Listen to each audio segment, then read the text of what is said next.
agree with you guys. I'm taking Tua at home against the Bills on a short week. Players out, as you said, Cody. So, and the Miami offense, right? You want pieces of that offense. If you got Achan, if you got Tua, if you got Hill, like I do, neither of them. I mean, neither of these QBs get rushing yards, which kind of can be a tiebreaker for me in these situations when you're looking at who to play. Neither of them really get that many rushing yards. So if you're just looking, you strictly have to look at kind of pass defense matchups, and then who would, like you said, Manny, who would you rather get a piece of the offense of? And Tyreek Hill, we've seen it too many times, can catch a 5-yard slant and break it for 70. And you're going to want that, especially when our league rewards those bonus touchdown points for long touchdowns. And he can do it with his hands detained behind his back. That's what's impressive. Yeah, that's impressive. Yeah. We'll get to Tyreek in a minute here. We have Ricky, rough sledding. Edgar's team, okay, 79 points on the week. He has CJ Stroud, who had a great game. His running backs put up double digits, 11 and 10. James Cook, Bijan. James Conner was actually the best performing player of the week. Yeah. So I kind of was dissing that James Conner pick, but James Conner just continues to produce. I always think that he's going to be on the downside, but for some reason, he just kind of does what he does. Yeah. So it's surprising. I don't like Edgar's bench at all. Combined total of, 14 points. So, and that includes a QB.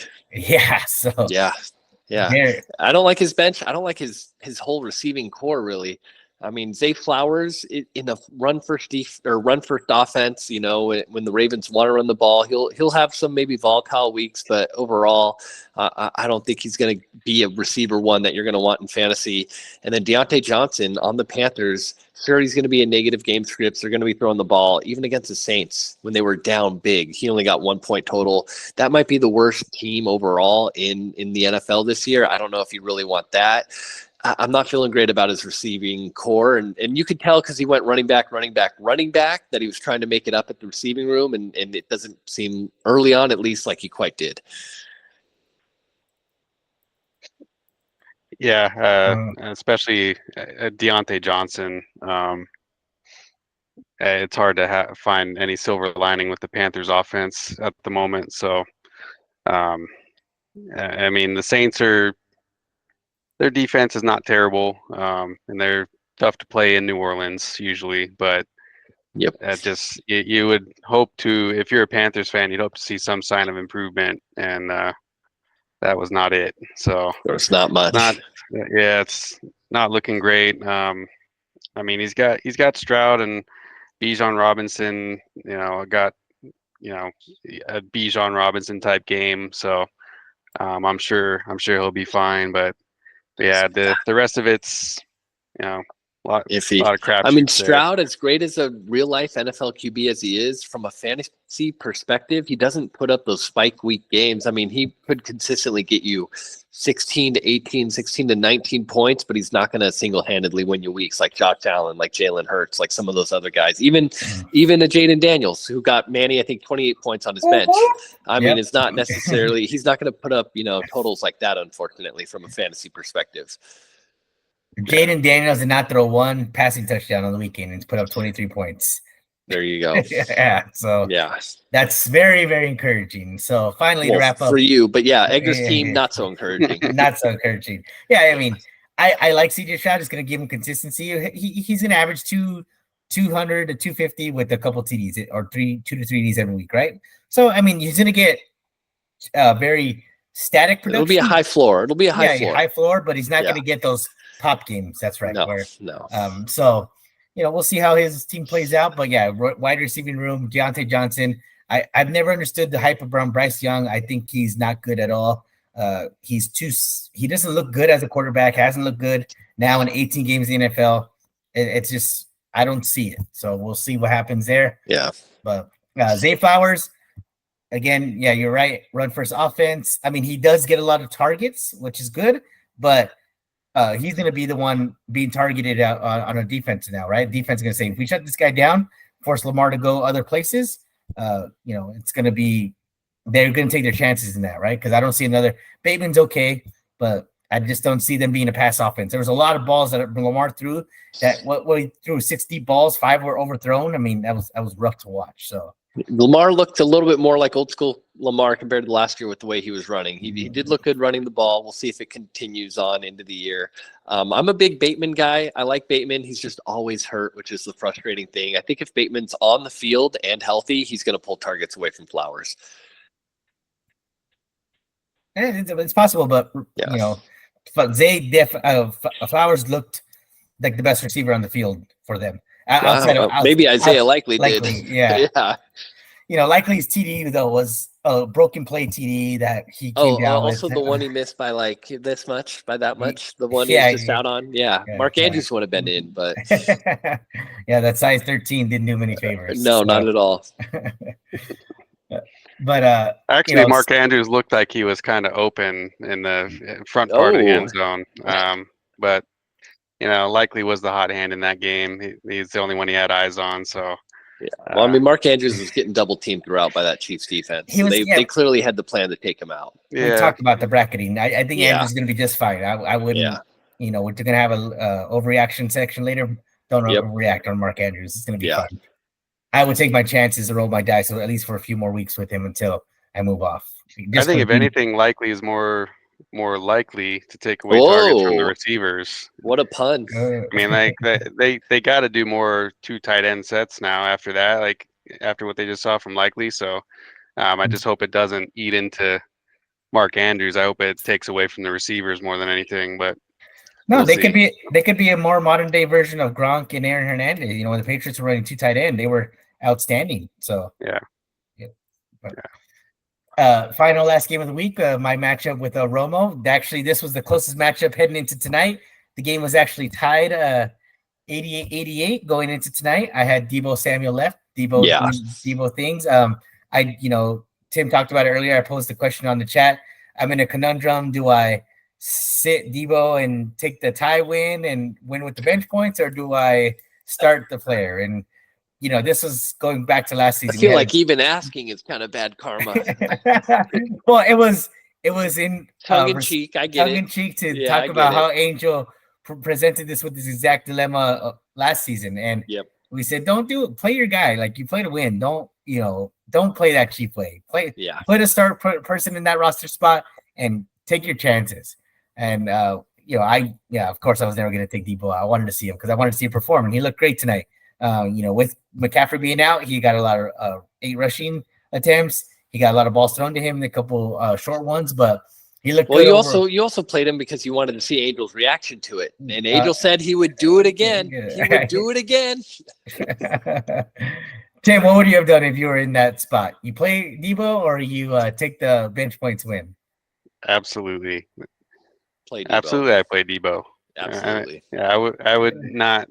If I was in the same position, there's no way I would not start a player, because you may need the points later. I think I made the same argument last year.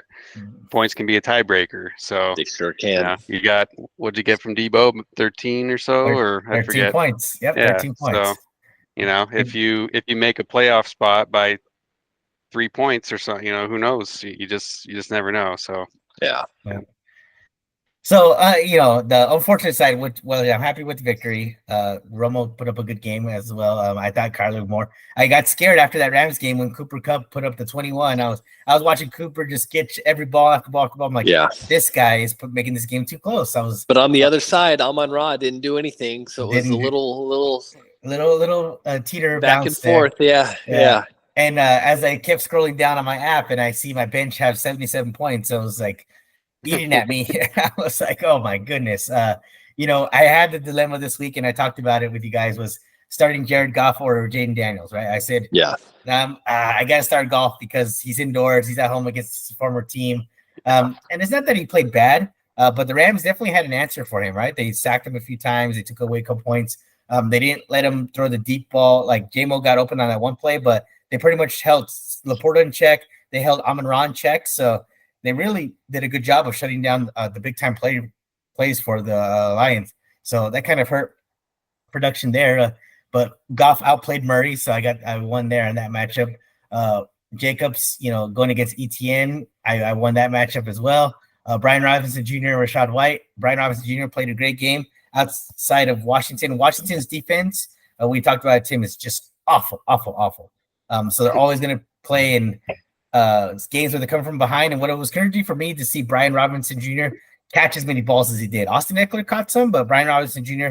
was not devoid of the passing game. So I was very happy to see that. What did you guys take away from that Washington game, seeing Jaden Daniels and the Washington offense improved or more of the same from last season? Oh, much improved. I mean, I wasn't impressed by the offense all that much, but they got the quarterback. They got a guy they can trust. McLaurin, they weren't really, I guess going back to Daniels, they got the QB they could trust. They weren't letting him throw it deep. It was a lot of screens, a lot of horizontal passing. I'd like to see McLaurin get a few more targets downfield. But, I mean, Daniels is much better than the trash that they were running out at QB last year. And that's kind of, yeah, exactly. And that's going to be most of kind of what you're looking for from a QB perspective or from an offensive perspective. It all revolves around the QB. And just by Daniels being competent, it's going to make that whole team better. And so if you're going to ask about Washington, yeah, they're going to look a lot better, even though Tampa Bay, I want to say, didn't look bad, but of course it's hard with that matchup that Evans and Godwin were going to feast on those poor corners all day. And so I'd like to see another week of both teams playing and then get a better feel for them. Yeah, I mean, it's much more watchable for sure. You know, the passing game was not very exciting, but just Jaden Daniels, it's obviously, you know, the next good rushing quarterback. So, yeah, just it'll be interesting to see if teams can kind of contain him, if he's kind of forced to throw the ball. Well, and don't forget, Cliff Kingsbury was the coach when Kyler, was in there. Well, Kyler's still in Arizona, but he was the head coach of Kyler. Yeah, exactly. And beyond a couple of years after that. So, and he also had Hopkins, but he was doing a lot of things people were frustrated with as well, with Hopkins staying on one side, not running in motion, not really drawing up plays specifically to get him easy looks. So it doesn't seem like he's adapted much, unfortunately, but they got some guys over there. Yeah, and the running back, so, back to your point, it seemed like Brian Robinson was on the field. Like, it wasn't really, it wasn't like anywhere near a 50-50 split. Like, I don't know what the snap count might have been, but I don't think Eckler seemed to play too much and didn't really seem to make anything exciting happen when he was out there either. Brian Robinson looked way better. So I don't know if you guys saw, Eckler caught 2 balls, and on both catches, he got leveled. He was annihilated both times. I felt so bad for him. I was like, oh, yeah. It was like the 2 hardest hits I've seen all weekend. Were both against Eckler. Both against Eckler. Yep. Oh, it was rough, man. Rough for the guy. So I got a lot of love for Eckler. But yeah, I was happy with that. My number one. Of course you were, Manny. You won. I mean, you put up 101, second highest total, tied with a few others. Romo put up 88, which is really respectable. Would have beaten most people, but you ended up topping them, so you have to be happy with that. I'm very happy. My 2 biggest players that I'm extremely happy about were my first pick with Tyreek Hill. Yep. Trust me, when that news came through on Sunday morning, 3 hours before kickoff, and I saw the whole the internet blowing up, the video of him, and they released the police body footage today. I don't know if you guys saw that, but I had a professional friend of ours who's in our league, who's in law enforcement, give us a great breakdown of that whole situation. We asked him, did the cops handle this situation well? And he says, from a protocol standpoint, not really. It wasn't really too great. But Tyreek didn't do himself any favors with the police, right? I think he should have listened a little bit more and been more cooperative. He was a little bit like it was probably funny because the guy was talking to him. He's probably just kind of got his window rolled up and his smirk at him like, dude, do you know who I am? Like, yeah, that's definitely the vibe. Yeah. So he was doing his thing, but Tyreek, God bless him. He took it in stride.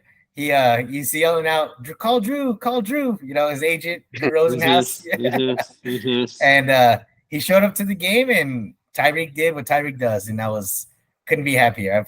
I was very reminiscent of Scotty Scheffler when he came out and shot a 68 after being arrested by the PD early on in the morning. Yeah. Yeah. So pretty awesome. I was happy to see that. I know Tim, you had Tyreek last year, and he brought you a lot of good games in that way and a lot of big moments. So I'm happy to be the recipient of that now. But the second surprise of my team, J.K. Dobbins. I mean, how could you not be happy? We talked about this. We talked about what I was hoping to see out of him. It was finally healthy. We know what a kind of explosive player it could be, but man, he looks just so good. I mean, 135 yards, rushing touchdown. I will say, I don't he got think caught from behind on one or two of those where he was kind of breaking free. Yeah, I will say he's not in game shape yet. I know it's very evident because if J.K. Downs before the Achilles injury would have broken that run, gotten away easily.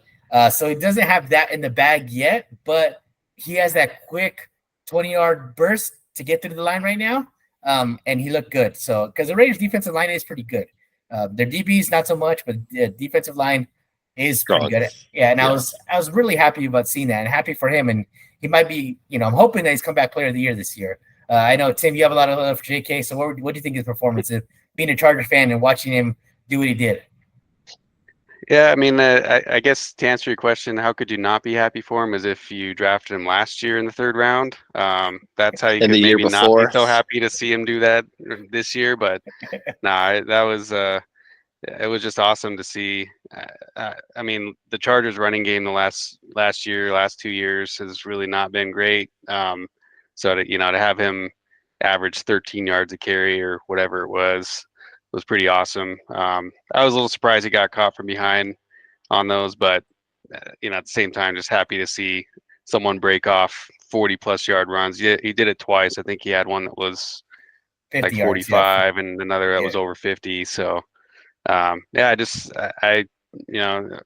hope he can stay healthy. That's always been the thing with him, obviously. That's the biggest thing with him, yeah. So, but that's having that element to the offense is something I haven't seen in a while. So, super happy for him, and hopefully he can get some of that speed he had before. But he's still, he just added to. He's got one of the highest yards per carry of any career RB. So. He just added to that with this performance, so stoked. Yeah, and and Jim Harbaugh, he's gonna commit to the run. That's what I love about Jim. He know who he is. He knows how he's gonna play. And you could just look at how they drafted as well.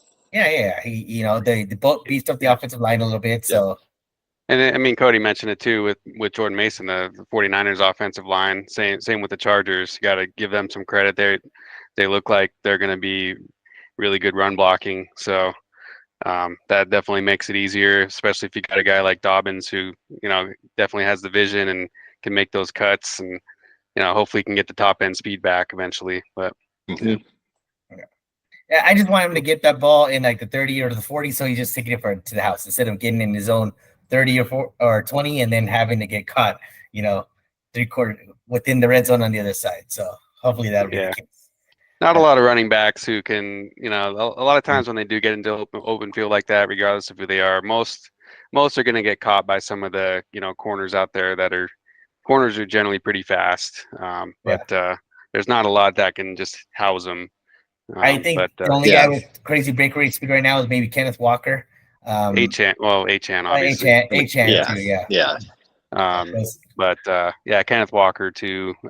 But has some of that, yeah. And Derrick Henry, when he can get it to his top speed, it takes him a little 15 while. to 20 yards, yeah. I'll say he's got to not be touched like through the 3rd level, right? If he gets to the DBs, then he's like, there though, yeah. And then they just move out of the way. Romo's team pretty good. I said I like what I saw. Cooper Kupp, Cowboys defense is gonna be solid. Didn't get a lot of Trey McBride. Didn't get a lot from Amon-Ra and Cooper. But on the bench, he has Brian Thomas Jr., which I thought was one of his better draft picks. Yeah. I personally would start Brian Thomas Jr. over Amari Cooper. I just think the upside's there. The Browns, Tim, you and I talked about this, that Deshaun Watson just looks – he's washed. He looks cuttable. He might be ahead of schedule. Yeah, I said by the middle of the season. I mean, it should be now. I think. The Cowboys are a good defense, in his defense, but there's not a lot of good to take away, if any, from his performance. So he looked sad. He looked scared. He looked alone. Deer in headlights. Yeah, he just did not look like an NFL quarterback. It was really, really bad. Yeah, there were rumors in training camp the passing game was kind of behind and not coming along all that well, and it showed in week 1. And like you mentioned, he has the Cowboys defense. This defense, as we've seen with Javi's team last year, they feast on teams without good offenses. And with Deshaun there at the helm, the Browns are not a good offense. And you can tell the Cowboys got 24 points. So those weeks where they play the Giants, sorry, Manny, when they play the Commanders, even though Daniels is there as QB, they're going to get him 20-plus points, it seems. And so he's going to be banking on that. Yeah. Yeah. That's not a matchup I'm looking forward to. Yeah, but we'll see. Yeah. Hopefully, Jaden can get out on the outside and get a few yards, per play. Yeah, just takes a rushing touchdown and some rushing yards to really turn it around for you. Yeah. So I got Jaden Daniels going up against who we got next? The New York Giants. So fire up Jaden Daniels. There you go. But yeah, looking back at Romo's team, better days are ahead for Kyler. But I don't know, top to bottom, I don't quite know how to feel about Romo's team because I feel like Kyler only got him 10 points. As we kind of talked about, the Bills' defense can be tough. But Etienne was splitting carries with Tank Bigsby, and I think Tank even got more carries than him. It didn't go to help him that he fumbled, right at the 2-yard line with the defender coming from behind. That's going to hurt him going forward. White, as you mentioned with Bucky, is going to be taking more time from Rashad White. Amari Cooper, we talked about how that offense is. There's going to be better day. Cup did Cup things. He got 21 points. You can expect that, maybe a little less. This is kind of like an Apex Cup game. Amon-Ra only got him one, so it will be a little bit better. McBride, tight ends seem to be volatile, so maybe he'll have better days from McBride, but I don't know if he can count on 24 points from the Dallas defense. I'm kind of looking at Romo's team, and I'm still slightly worried. I think, if he makes the playoffs, he'll finish in that 7 to 8 seed like he did last year, but there's a real chance that, especially we know, Manny, you know how Kyler is towards the end of the year. His performances weaned down a little bit as injuries start adding up. I'm a little concerned. He put up 88 points. I'm still a little slightly concerned for Romo's team going forward. What do you guys think? I mean, I definitely agree on ETN. I mean, by all appearances, he got outplayed by Bigsby in this game, and that fumble was a killer. I mean, it was a winnable game at that point, and that sure was. I don't remember exactly how much time was left when that happened. It was in the fourth quarter, from what I remember, though, and I mean, they lost 2017. That they could have been up. They could have had 24 at least there. So easily, yeah. So that'll be interesting. But yeah, Kyler, would have had a better game too if he could just find his, wide open stud wide receiver, wide open, running 50 yards down the field for the game-winning touchdown. But apparently he's not capable of that kind of thing. So I mean, the receivers, St. Brown, I think that's kind of an anomaly. I'm sure he'll have better games too. And then Cooper Kupp's going to get just fed for the next month at least. So they might carry him a little bit, but it's a little iffy. But he did score the same amount of points as me, and we both got monster defensive performances and have a lot of question marks. So yeah, we'll see. See how it goes. It's all matchups at this point, right? So Cowboys won't always put up a 20 burger on every team, but against bad teams, it's more likely that they will. Yep. But that wraps up the matchups for the week, right? And Tim, you just touched on it. Cooper's getting fed, and that's due to the fact that Puka Nacua is dealing with that MCL sprain. We had quite a few MCL sprains this week. Jake Ferguson has one, Puka Nacua, Jordan Love, so 3 players. But out of those 3, the only one that's going to see the actual IR that's been listed is Puka Nacua. So that's guaranteed 4 weeks that he'll be on the IR, which is unfortunate for the Rams, unfortunate for Puka Nacua managers. What is your guys' thought process now with these teams? Do you think that Jordan Love and Jake Ferguson should also be put on the IR, or you think they're being smart and hoping that their guys can be ready within a week or 2? It's going to vary from player to player, just depending on the severity of the injury. I mean, you can see with Love, he's not really a rushing QB. He's no Lamar. He's no Daniels. So his value doesn't come from rushing. It comes from the mental, and it comes from throwing. He's got plenty of weapons. So I can see Love coming back earlier if maybe all these guys were at the same level of injury. I can see Love not going on the IR and ending up coming back earlier than some of these other guys. Ferguson's looked pretty bad. I wouldn't be surprised if he ends up going on IR later this week. Odunze, I didn't see personally, so I can't speak to that one. But yeah, it is sad to see Puka, who was the second-round pick in our league, the poor Angel, who apparently didn't even want him going on IR. That's going to hurt Angel's team. It's also going to hurt the Rams as well.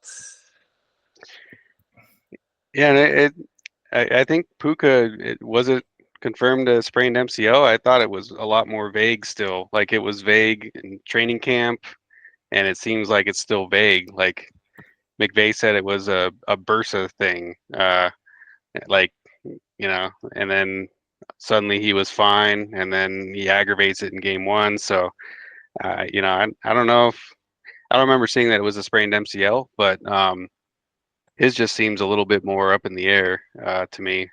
But I would think, Jordan Love, out of any of those, it would make sense if he doesn't go on IR, because like we talked about, he's not a rushing quarterback. And I think after they see Malik Willis, I don't even know if you're going to want to watch the Packers the next few weeks, Manny. You might not want to, because he's not good. I don't know. I don't know why they brought him in, but I'm sure they're going to want Jordan Love back as soon as possible. And if he needs to play with the brace, then he might do that. But yeah, some of the other positions, wide receivers, obviously, you got to make sure that that's healed before they come back. They're relying a lot more on sprinting and cutting, stuff like that. So yeah. What gives me confidence is the next 2 games are against Indy at home next week and on the road against Tennessee. We just saw what the Bears did. They could beat the Tennessee could be beat without an offense, so I'm okay. Oh, it's a revenge game for Willis too. Oh, yeah, that's right. That's right. And then week 4, they're Minnesota, so hopefully Love back by the Minnesota at home game. But Indianapolis, I can see the Packers winning a close game defensively. They know what Richardson can do. Richardson's probably they're gonna force him to just kind of keep the ball close to the line of scrimmage, not allow him to throw a deep ball, because the Packers are good at have good DBs to be able to ball hawk it. So I don't think he'll take that much risk. So that game will be closer than I expect. So if they can get through these next 2 games, which is they're kind of lucky the schedule's not as tough, get to Minnesota at 2-1, then we'll see what happens if Love can be back. So I'm optimistic in that way. Okay. But I admire your optimism, sir. I'm not as optimistic, but I hope you're right though. I hope that they focus on the pass so that they open up some lanes for Jonathan Taylor.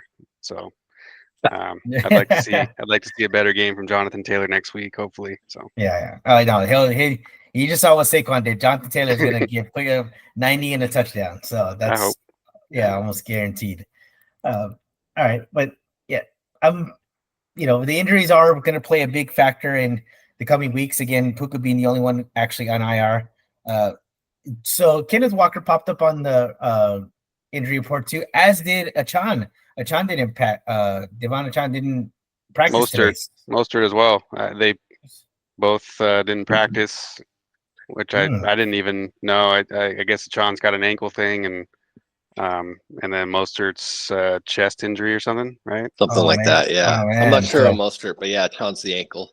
Yeah, so who, Jeff Wilson Jr. going to be next guy up there, or? I don't know. Rob would be smart to pick him up. He's collecting backup RBs. They seem to be paying off for him on his bench. Short week too. Yeah. Kind of safe. Like, who knows how serious it is. Yep. Yeah. So Walker, I think, missed a lot of the fourth quarter, but they had the game pretty much in control. So, and he said he's good after the game. We'll see. But it's kind of weird. Looked pretty good during the game. Yeah, it's kind of weird that he had a core muscle injury last year, and then this is just abdomen. So I don't know if if they're related, or it's just kind of weird. Like not really a common type of injury that you hear about, but yeah. Yep. All right, so let's move on to some studs of the week. Right, we'll talk about the key studs, and then we'll talk about a couple guys that were duds and any concerns that we have, and then we'll close out with the coolest section that Cody's going to have some questions for us, and we'll kind of rapid fire off. But studs for the week at the quarterback position. I mean, Baker Mayfield, we talked about it, going up against that horrible Commanders defense. Woo, he was lighting that ball up. I have a affinity for Baker Mayfield. I just love the way he plays football. He definitely if he reminds me of anybody, the way he loves football, it's kind of like a Brett Favre. I think that's why I like him so much. He has a lot of fun playing. I mean, and the guy, maybe his antics, people don't like him, but I love the fact that he loves playing football compared to like Aaron Rodgers, what I saw tonight, and Aaron Rodgers not being there. Baker Mayfield loves being out there. So I'm happy when he does well. I'm glad he was QB1 on the week, but Richardson and Josh Allen and Lamar Jackson following right behind. No surprises there, right, guys, on the quarterback studs? Or are you surprised that Baker and Richardson are leading the pack? I mean, Richardson, not so much just because of the rushing ability. He's going to have those spike weeks. Same with Allen. Allen was drafted as the number 1 QB. This is kind of what you can expect from him. But seeing Baker up there, and especially seeing Carr, even though he was, the 5th QB on the season. I mean, I could see people drafting Baker. Even in a 2 QB league, we're in a 2 QB league. Carr was not drafted. It's probably the matchup. We'll see what happens going forward, but I see this as Carr's best week of the year. It could be for Baker as well, but I could see Baker kind of getting in the high 20s again. Carr, I don't see him touching 20 plus, and he got 24 in Turkey Bowl. That was my biggest surprise, was Carr being in the top 5. Yeah, I'm not going to disagree with that. I think I've made my feelings about Derek Carr known. I mean, even just last week, I argued for Taysom Hill to be the starting quarterback over him just to bring some excitement. So, yeah, I just don't know. I don't know if he's suddenly good again, but I can only remember having one good year, which was like one of his first years with the Raiders when he took him to the playoffs. But yeah, that would be the biggest surprise. Richardson had a couple 50-plus yard touchdown passes, I think, and a rushing touchdown. So, I mean, that's always going to pad your stats nicely there. Mayfield being the number 1, though, I mean, I guess it's not too surprising against Washington. Considering the matchup, yeah, exactly. But still, he's not a rushing quarterback. So, but I would definitely, I'd be less surprised to see him in the top 5 in any given week than Derek Carr for sure. So, but yeah, I've kind of changed my tune on him too. I used to he rubbed me the wrong way, and now he's in a place where he does seem to just be kind of having fun, and he's turned his career around. He's playing great, so good for him. He's got a couple good receivers too, so. He's got good chemistry with them, so should be another good season for him. Yeah. Another surprising QB who's actually, this is going way down in top 15 QBs. QB number 13 on the week was Sam Darnold. With 208 yards, 19 for 24. I mean, looking at the matchup though, and he's got Kevin O'Connell is a great offensive coach. He's from the McVay tree. He knows how to dial up offensive plays. I'm not too surprised. I wouldn't be too surprised if we see Darnold in the top 10 from week to week a couple times here. Not that he'd be ownable in Turkey Bowl, but he'll make appearances in the top 10. I'm not sure if you guys are looking, but do you know who's quarterback 14 on the week? I do not know. That would be Patrick Mahomes. I should know that. He's my QB against a tough matchup against the Ravens. So yeah. Sam Darnold is 1 point better than Patrick Mahomes. Go Sam. All right. Yeah, there you go. Yeah, you should probably drop Mahomes now. Might have to. Is he even droppable on ESPN? I can't. It's locked. Sorry. I mean, Darnold looked like he looked like he was on his way to possibly having the number 1 QB day early. I mean, he was like in the first quarter, I think like 10 for 10 and had over 100 yards and a touchdown and just appeared to be lighting it up. But then the Giants couldn't really do anything to keep it close. So no need. Big Aaron Jones game. Yeah. So, but yeah. I don't think we'll be seeing him too often up there either. But depending on the matchup, they might have he might have some good games here and there. Just because of the coaching, like Cody was saying. It's fascinating, though, in our league, right? The top 15 quarterbacks who ended the week, 4 of them are not drafted in our league. So, something to think about. Including number 1.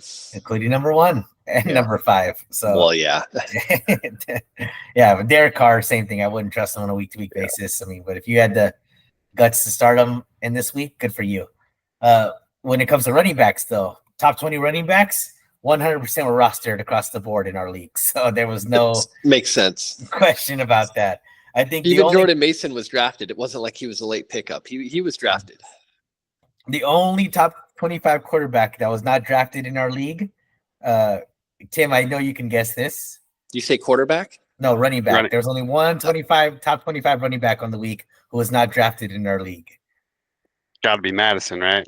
It's Alexander Madison. That's right. There we go. Yeah. Because of that beast quake against the Chargers. There you go. Man. So Alexander Madison cracked the top 25. But yeah, the usual suspects in the top: Saquon, Joe Mixon, Tim, great draft pick. Is that a usual suspect? If you look at his last couple of years, that's pretty surprising to see Mixon in the top 5. Mixon, we look at the data. He is a top 10 running back over the last 5 years. He just has been. It's not sexy. It doesn't look good, but the volume keeps him there. But this week was outstanding, But he gets, double digits. It's always consistent. I don't think he's going to get 30 touches every week, but good for him. Number 3 quarterback on the week, though, just our guy we watched just a couple hours ago, Jordan Mason. So keep saying quarterback. You do keep saying quarterback. I apologize. Running back. Running back. Yeah, the running back on the week, Jordan Mason. And actually, I mean, it seems like any running back, whether it's McCaffrey or not, that's running in the Shanahan offense has been valuable. Tim's had, he had Eli Mitchell the year Mostert got hurt.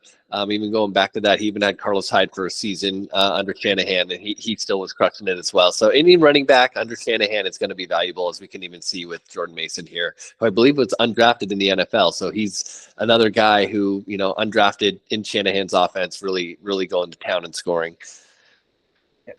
Running backs 3 through 6, Jordan Mason, J.K. Dobbins, Ramondre, all on benches this weekend, unfortunately, in the Turkey Bowl. So yeah, hopefully that'll change next week. I don't know if it will with Mason, but if we can get word that he's, McCaffrey's out earlier, then I can see Mason. You can't blame Rob for benching Mason. No, not at all. Yeah. That was the right move. We didn't know till today, but Mason knew on Friday.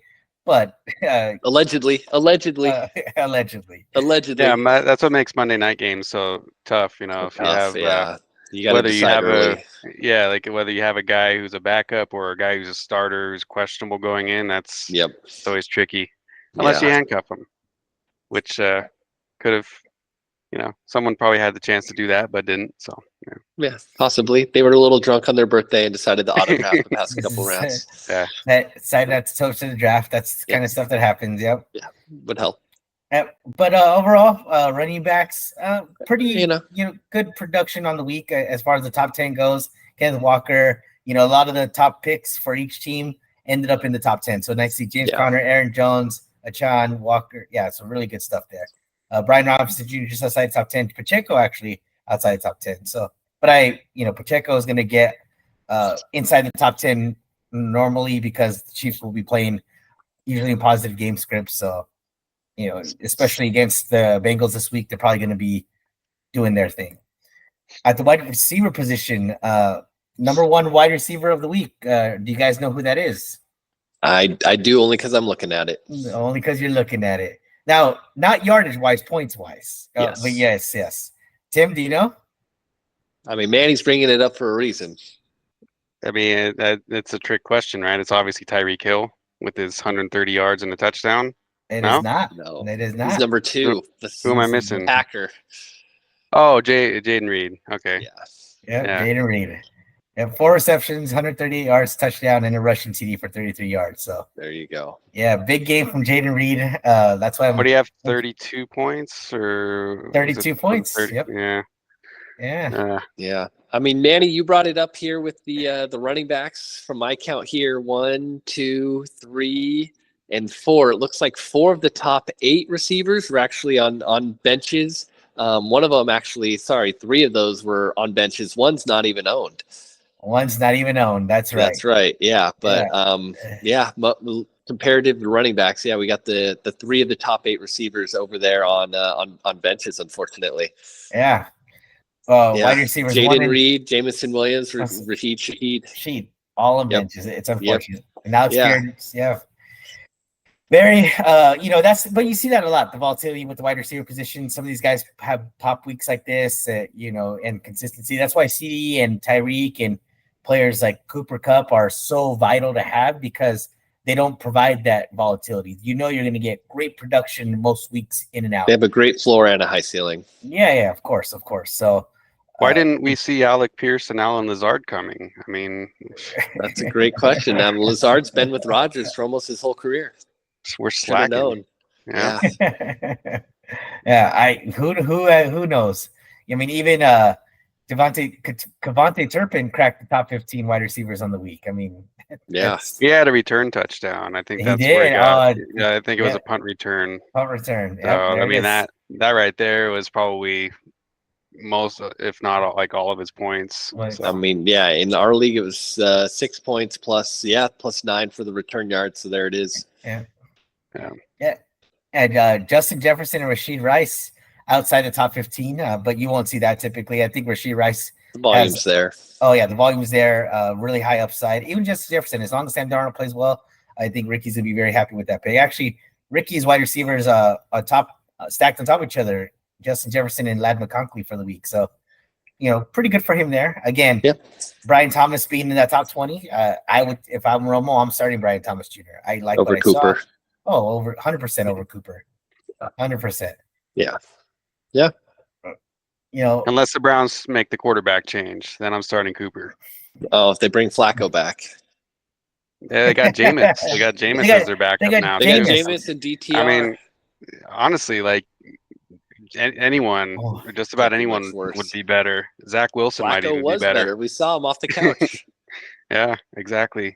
I mean, Cooper had monster games as soon as Flacco started playing. So, if I'm the Browns, I take the chance on Jameis. I mean, I love watching him. Similar to the Baker Mayfield experience. It's not always going to be pretty, but it's going to be fun. Yeah. Well, I think they risk losing the team too. If they keep starting Deshaun Watson and he keeps playing like that, the defense. That's how those offensive weapons are, and the defense. I mean, it even looked like Amari Cooper was kind of frustrated too, which he's not. He's never really, to me, been at all like a diva type wide receiver, like some of these other guys who, when they don't get the ball. But he looked like he was getting a little frustrated with some of the bad throws coming his way. So, but yeah, I would agree. It's Cooper's not startable unless they change quarterbacks or something. Or he gets traded again. Right. Just not good for me. Let's talk about the ugly position, tight end. Whew. We all know who tight end number 1 was on the week. We got to see the very first game of the season, right? We talked about that, Talked about him many times. I'd say unlikely. What's surprising about is the top 6 tight ends on the week. Only one of them is rostered. 2, right? No, only one out of the Bowers and Pitts. Oh, Bowers and Pitts. 2 out of the top 6. Yeah. So we got Pitts at number 3 and Bowers at number 6. Yeah. We all laughed at Angel. He took Bowers in every single league, but Angel's the one laughing now. Yeah, 6 points. Great output for a tight end. That's exactly. Your team's in trouble when your tight end's your best pick. But yeah, overall the tight end position was ugly this week. Not great. When you see Kelsey outside the top 10, which is not typically what you see, Taysom Hill outside the top 10, Hayden Hurst, a lot of good names on here. Pat Freiermuth outside. Laporta. I mean, not outside the top 10, but outside the top 8, I believe. Yeah. Maybe number 7. Yeah. But still, 4 points, and he's Kyle Pitts only outscored him because he caught a touchdown, which almost never happens. So, I mean, Laporta's had the best performance probably out of any of the top 10 tight ends that were drafted. He got freaking 4 points. So not like Manny said, not a great week. No. If Kyle Pitts scores 9 to 10 touchdowns this season, but only has, let's say, 580 yards on the season, is that a great season? I wouldn't say a great season, but it's a successful season for him. Okay. I mean, his rookie year was, a really good season. I believe he cracked 1,000 yards his rookie year. If he could just do his rookie year numbers, that would be a great season.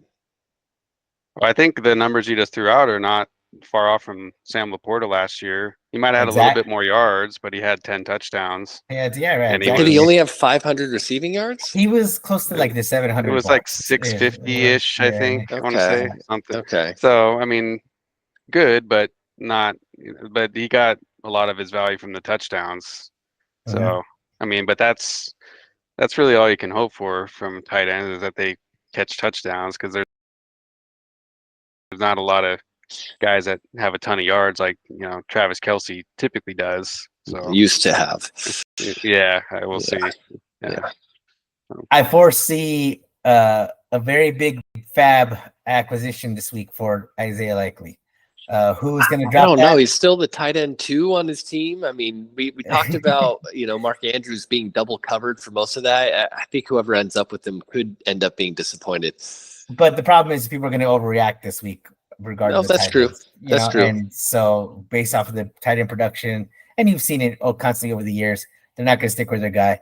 I don't know if I can stick with Ferguson just because of injury, but they're saying he might even play next week. But I probably have to ride him out. But not that I'm going to drop money on Isaiah Likely, and I'm definitely not dropping $99. $99, baby, for a backup. It's your way. Well, yeah, and Andrew lost Njoku, and he might miss at least a game. It sounds like, and he's got an ankle sprain or maybe high ankle. So someone might overpay for him, especially with how terrible someone might just drop their tight end they have now that's healthy to pay for him. But you don't think the Kincaid manager is going to probably have put the red alarm a little bit and cover it? No, I don't think so.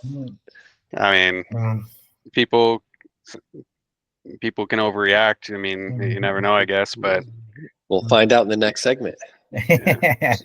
All right, top defenses on the week. Kudos to you, Tim. You and Romo having the top 2 defenses on the week. Great performances by them. But the rest were very surprising, right? 2 through the next 10 spots, 1, 2, 3, 4, 5, are not owned.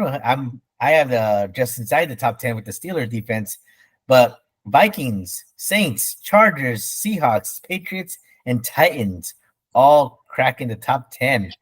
I mean, to me, the Patriots are the most surprising. They'll have a solid defense this year, and you can tell, even though the Bengals start slow, as we kind of covered earlier. But a lot of defenses, as Tim said, he's playing matchups.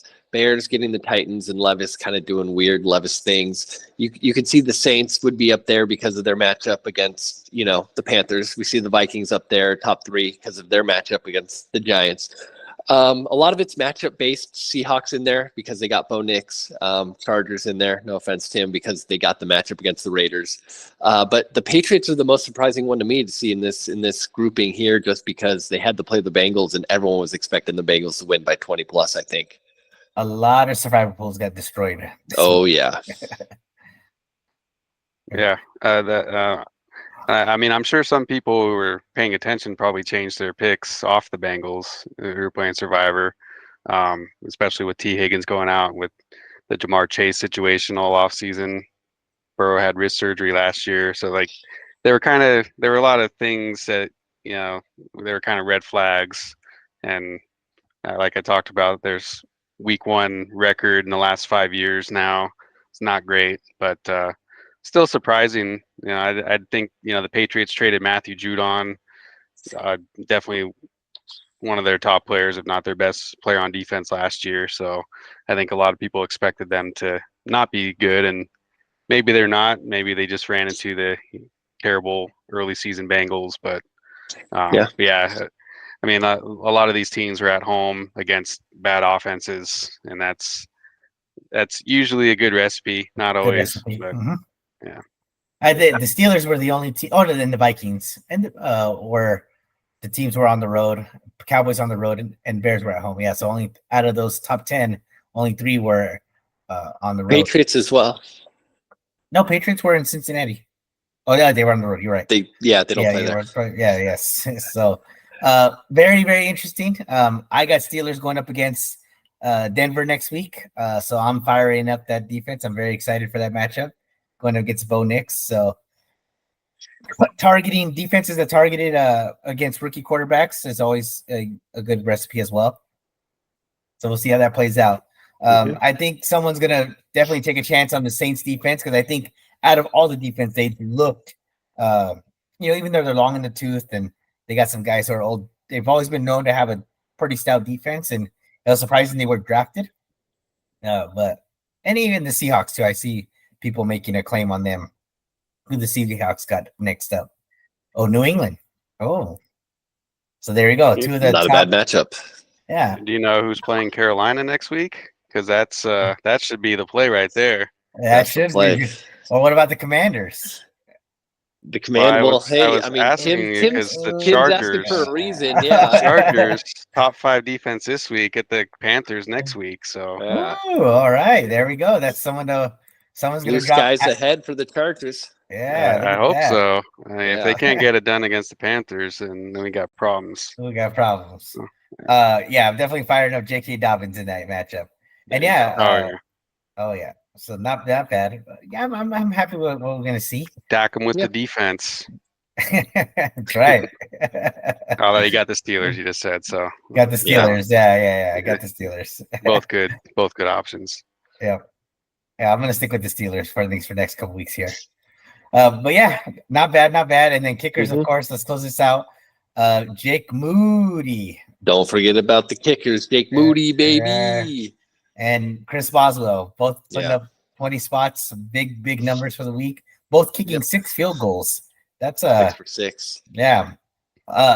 They said this was one of the lowest scoring NFL week ones. Yeah. So lowest passing touchdowns in a long time as well in week 1. Yeah, lots of kind of pull back, right? Not what they want, but that dynamic kickoff ended up working. There was a couple run backs, a couple good exciting ones. So they're probably going to get more of those big plays. So that'll be fun. But yeah, out of the top, 10 kickers for the week, 4 of them undrafted: Boswell, Groupie from the Saints, Chase McLaughlin, and Cairo Santos. So, very, very interesting. Yeah, I could have picked up some of those guys. I lost, my kicker got hurt, or apparently he had hernia surgery before we drafted, but nobody bothered to say anything until afterwards. So I had to pick a different kicker. So, I thought about picking up Boswell, but again, with Fields starting the last second, it was like, I don't know what's going to happen there. So, but probably should have gone with McLaughlin just based on going against the Commanders. But I was worried about too many extra points. So that's something you got to think about. Yeah, but a lot of monster kicker performances this week, though. Unusual for Turkey Bowl. Yeah, very much so. Dicker the kicker. I'm still very confident in that. I typically will change kicker 3 or 4 times a year, but I think I'm gonna stick with Cameron Dicker for a while, as long as this, especially with this week coming up, probably be a lot more extra points than actual field goals, but I definitely like that they can move the ball at least into field goal territory. So, all right. Yeah, that's what we see there. But yeah, that rounds off the studs for the week. There we go. Yeah. All right, Cody. So I know you got a segment for us here to close out the day. That's right. All right. Everyone's excited. Football's back. Week 1. We've been prepping all off season for this, through training camp, through the preseason. And so now it's time for a little reaction theater. So I'm going to give you guys a statement just kind of based off week 1 from what we saw. And you two will tell me, each one at a time, if it's my statement is an overreaction to what we saw from week 1, if it's an underreaction from what we saw in week 1, or if it's the proper reaction to what we saw in week 1. So leading it off, as we talked about some of the matchups, looking at Javi's matchup, Saquon Barkley, leading running back on the week, looked really good. The O-line for the Eagles as well looked really good, apart from some of the snap issues and tush-push not really being successful 100% of the time. My statement to you guys is Saquon Barkley is the Turkey Bowl end of season running back number 1. What do you two say to that? Go ahead. I'll say proper reaction. I don't think it's an under or overreaction at this point.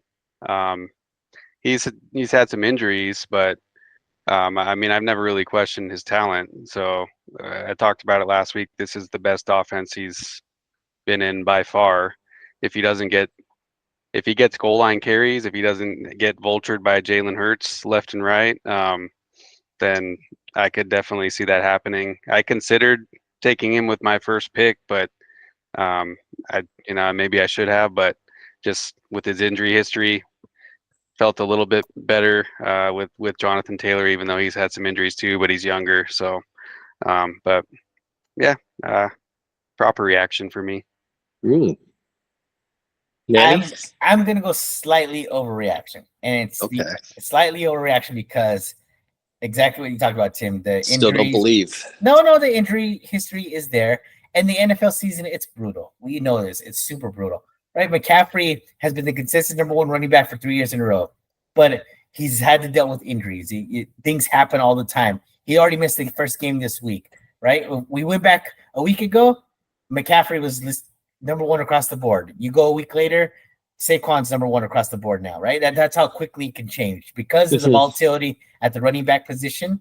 It's a little too early to say that. Now, if we see Saquon, in week 7 and he's had 4 number one performances, right, where he's top running back. I mean, at that point, that's half the weeks. Yeah. Exactly. Then I'm going to say Saquon's locked in as the number one. But you got to see what can happen. And, who do we didn't think Jordan Love was going to go down in week 1. Puka and Nakua go down week 1, right? It's going to massively hurt their production. We're not saying that we are foreseeing these things, but it happens too much at the NFL level where these guys just take a beating and then go out 3 or 4 weeks and it kind of busts up their whole season. So slightly too early overreaction. Okay. All right. I respect it. We got a proper reaction and we got a slight overreaction. My next statement to you guys, this one mainly a little bit towards Tim. Isaiah likely outscores Mark Andrews at the end of the fantasy football season this year. We went from the Friday night game to the Thursday night game. What say you, Tim? I want to start with you. Let's hear what you have. Oh, Nelly. I got to say overreaction just out of pure hope. I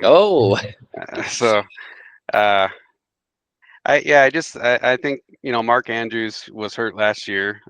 He had a season-ending injury, and apparently he had a car accident that was pretty bad just a few weeks ago or I don't remember exactly when that was, sometime in the last month or so, where he may have been injured somehow. So I don't think, he didn't look like he was really 100% out there to me from what I saw. And I'm just hoping that I think Isaiah likely probably caught them by surprise, and I don't know if he'll now people will kind of be watching him, I'm sure, focusing a little bit more on him. So it wouldn't surprise me if they're close, but I mean, I still think Mark Andrews has, at least to this point, he's been pretty consistent, and I think he may start slow, but he'll get back to what he was before. Otherwise, I might be in bad shape.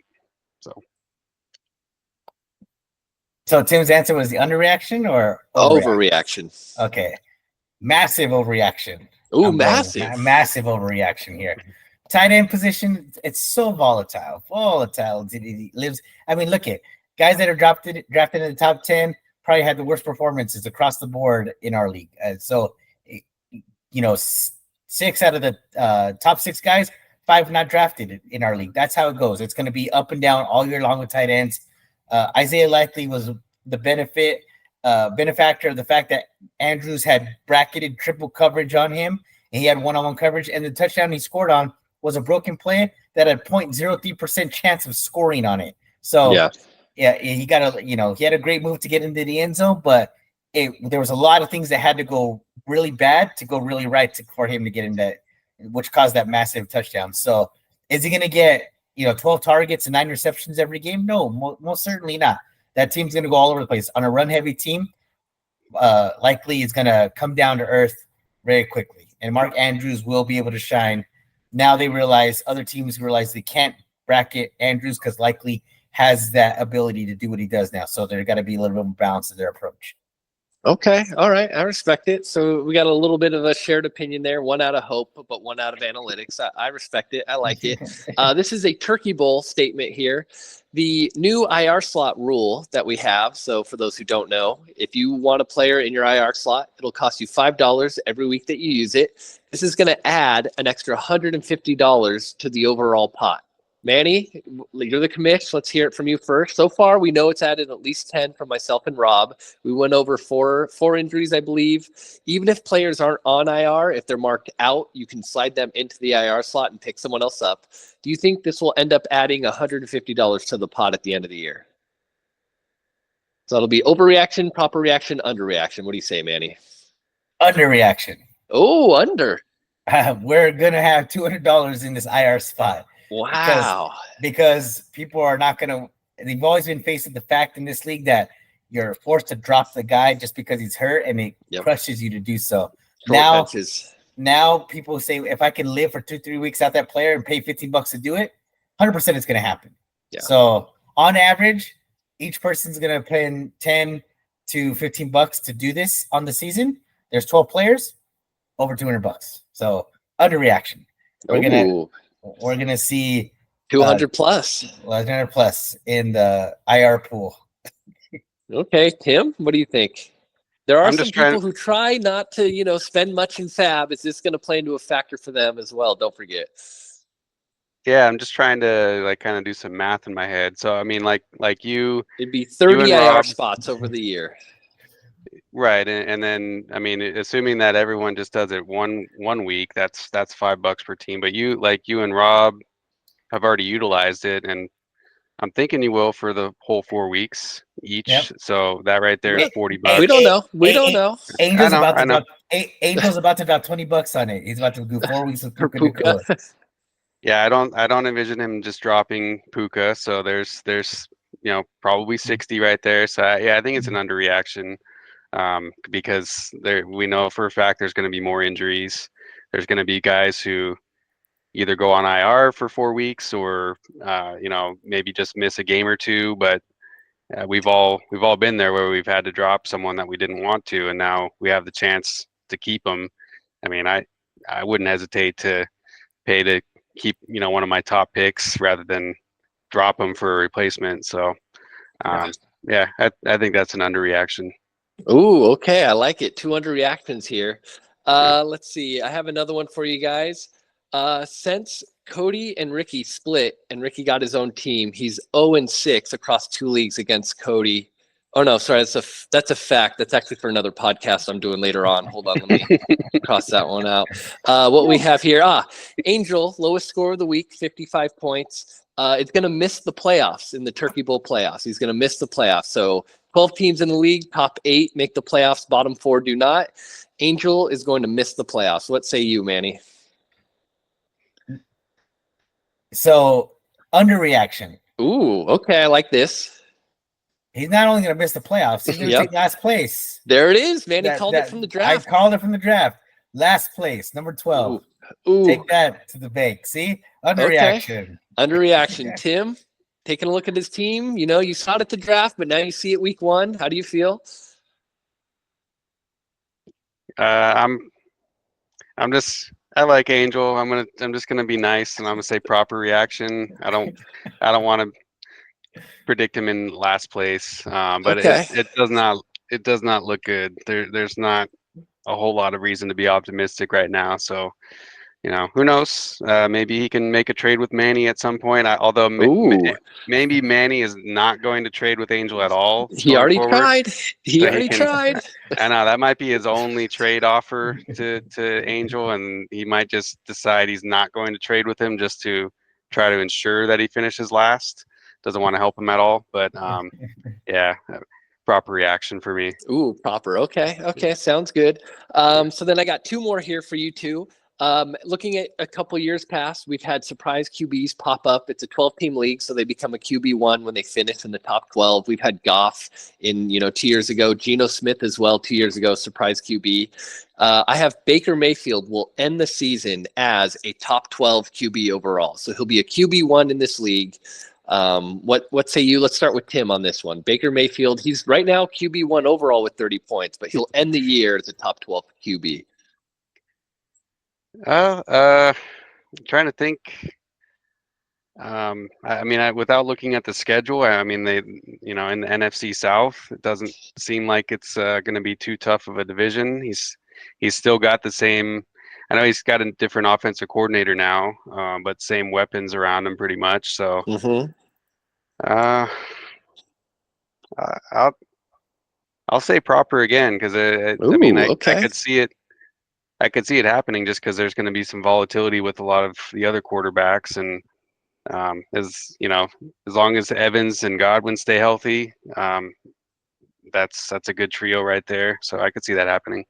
Okay, I like it. So someone's got an ad they got to make looking at some of the QBs who had poor performances. Manny, what do you think? Yeah, I'm right along there with Tim. Okay. I would Wow, say I thought I was going to get at least one overreaction here. I'm going to say slight underreaction. I don't think he's going to be a top 12. I think he's going to be a top 10 quarterback by the season's end. Okay. He's got great weapons. Godwin and Evans are awesome. Yep. And he loves to sling the ball. Rachaad White is a great pass catcher. So he's really essentially got 3 pass catching weapons who have great hands. And they are the best team in the NFC South. Carolina's terrible. New Orleans is better than what we thought, but they're still not great. And it's a bad division. Bucks are going to win it again. Atlanta's going to overhyped. All right. Kirk Cousins didn't look good. So not at all. Yep. So it's their division to win, right? So the division of games, they should put up a ton of points. They play the Giants this year. They play Las Vegas this year. So outside those division games, they play Denver, right? So these are teams that they can really beat up against, right? Their tough matches this year are going to be Philly, Baltimore, KC, San Francisco. Those are the toughest. Those are tough, yeah. So they have 6 tough games, 10 not so tough games. I foresee Baker having excellent season. Okay, I like it. I'd like to just add too that their running game still looks like it's not going to be very efficient like last year. I mean, I think Rachaad White averaged 3 yards a carry again. So he's going to be probably throwing it a lot. So just based on volume alone, he's really not turning the ball over a lot either. It's just based on the volume with the guys he's got to throw to. It's kind of set up for him to succeed there. So yeah. Okay, so that leads me to my last and final one. This is NFL based. Watching week 1, the most impressive team to me, even though the game was a little closer than some of the others that were on the docket, but just looking at the matchup, the Houston Texans did to me look like one of the best teams out there. I have the Houston Texans. They're going to go on. They got a strong offense, great defense, strong defensive coordinator who used to coach for the 49ers. Texans are going to win the Super Bowl this year. What say you? Let's start with Manny on this one. Texans are going to win the Super Bowl. Easy division, they just got to win, kind of string together some good matchups in the playoffs. They just won a big divisional win. That's probably going to be maybe their toughest opponent. Their toughest opponent within division. Their offense is incredible. Added weapons, very stout. I see a deep playoff run. I don't know if they have the chops I have to see them against the Bills and against the Chiefs. Those are not the Ravens. Not the Ravens. The Bills and the Chiefs. So those are the teams. Only because the Ravens, their defense, I expect more from that defense at times, and sometimes they're lackluster. Bills, Chiefs, if they can get by those teams and show that'll be when I believe. So right now, I think they're an AFC conference contender, right? An AFC championship game contender. Okay. I don't think they're a Super Bowl team yet. I think is that a slight overreaction, or is that more of an solid overreaction for you? Just overreaction. Overreaction on being a Super Bowl team. Okay. Right. Stroud, one more year in, will be an elite quarterback, right? He had a great rookie season. You'll see this sustained success. Once we see it for 2 years in a row, he'll have to go through his growing pains like most quarterbacks do in the playoffs. Look at Josh Allen's been going through it. I mean, he got a little taste last year. He got a little taste, but and they won their first playoff game, right? But then ended up getting smacked around a little in the second one. So AFC title contender, not Super Bowl contender. Okay. Tim, any rebuttal? Yeah. What do you say? I would say overreaction as well. Okay. Just because of the Chiefs, as much as I hate to say it.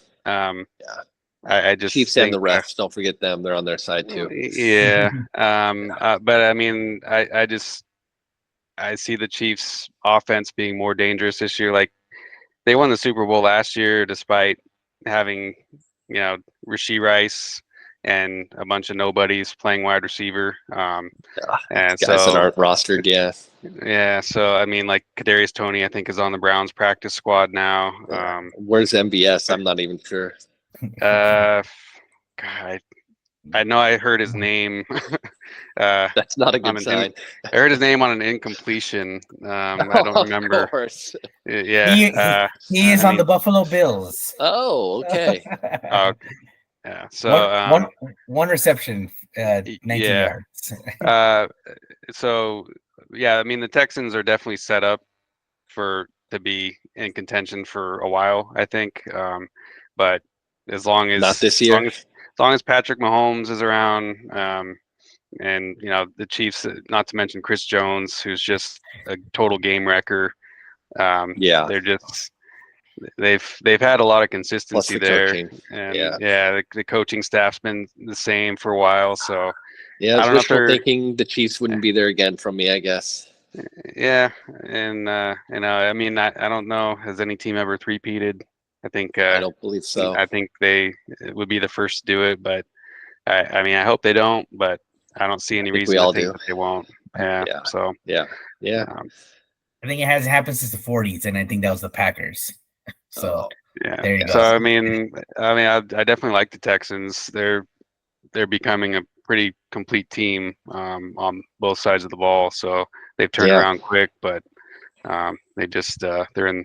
If they were in the even in the NFC, I don't know. It's exactly. So it's gonna be tough. Yeah. Well, maybe it was wishful thinking from me that it wouldn't be the Chiefs in there once again.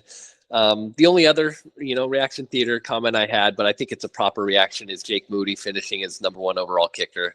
But I think we all agree that's a proper reaction. So I guess that's all for the reaction theater that we have here, boys. Underreaction. Oh, I love it. It's going to be a wide margin. But wouldn't you rather that be an overreaction though? Like, don't you want more touchdowns, less field goals? I mean, as you saw tonight, the touchdowns come anyway. The defense is going to hold other teams to, well below 15, 20 points. But hey, we got Brandon Staley back there running the defense, Head coach, not great. Defensive coordinator, pretty good. Is he really? I don't know why. He's a defensive assistant helping. Yeah. Okay. I just deleted him from my mainframe. I didn't want to think about that name.